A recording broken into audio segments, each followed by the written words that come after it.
And we can rest in his provision and goodness and in our ability to generate what we need. Because that's what he's teaching us. We have the ability to do everything Jesus had and greater works than those. So we need to be able to expand our thinking in not limited and then not panicked, not in fear. Because as soon as you start operating in fear, you're not in rest, and you're not going to manifest anything other than the fear that you're resonating with. We need to resonate with peace and rest in God, trusting in God, but also developing what we can do to be able to manifest the things that we need, whether that be by creating them, calling them into being, choosing the reality to form around us, all of that type of dynamic. But it's never going to operate if we're in fear or anxiety or worry and we're panicked.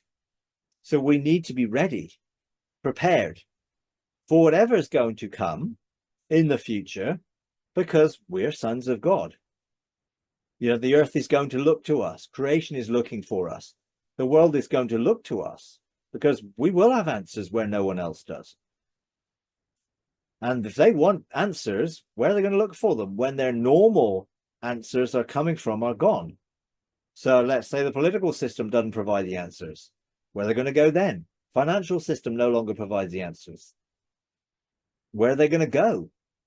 Well, we're going to go where they can find those answers to be manifesting, where heaven is manifested on earth, where the kingdom of God is beginning to expand and increase, where God's government of peace is manifested, where there is a well-being economy, where it's more about us being well and at peace and rest rather than how much we've got and how many of this we've got and how big of this we've got. It's like those things aren't important when it comes to the real things of enjoying life from a different sort of perspective.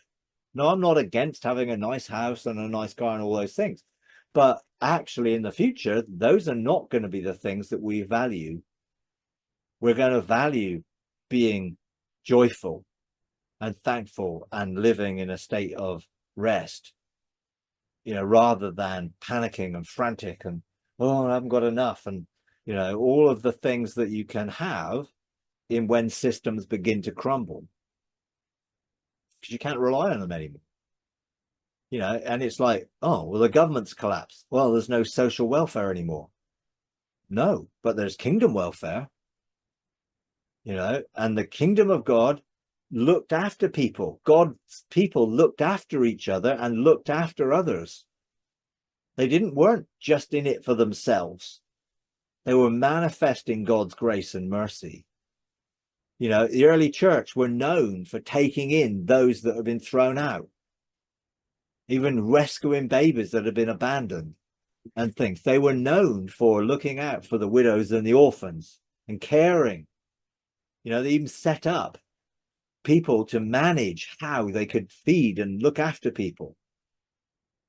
And I think that's a sign of what it should be like for us to be in a place of replacing earthly government with heavenly government, not a political thing, but an opportunity of manifesting blessing and love. You know, and I think that really is the key. And I think that's really what I feel God is going to enable us to do, you know, and to demonstrate that, you know, and I see things changing in that we start to totally change the way we begin to think about life and what's important and what value we put on things. And I think well-being is the greatest value, because it's the being well with our soul, you know. And so our soul is at peace and rest. We're not frantic. We're not anxious. We're not worried. We're not concerned. You know, we're at peace and rest. We're in the eye of the storm where everyone else is panicking because of the storm. The rest is an absolute key. Yeah, you're at rest. And why? Because we're trusting in him. You know, we're trusting in him. And I think God really wants us to trust in him and trust in the abilities that he's given us as sons of God to be able to administrate the kingdom on earth as it is in heaven. You know, there is no lack in heaven. You know, there's no sickness in heaven. There's no war in heaven. There's none of that negativity in heaven. Yeah, it's therefore we want to see how God rules in heaven established on earth as we outwork his rule by blessing. And I think that's the key, is bringing the blessing of God.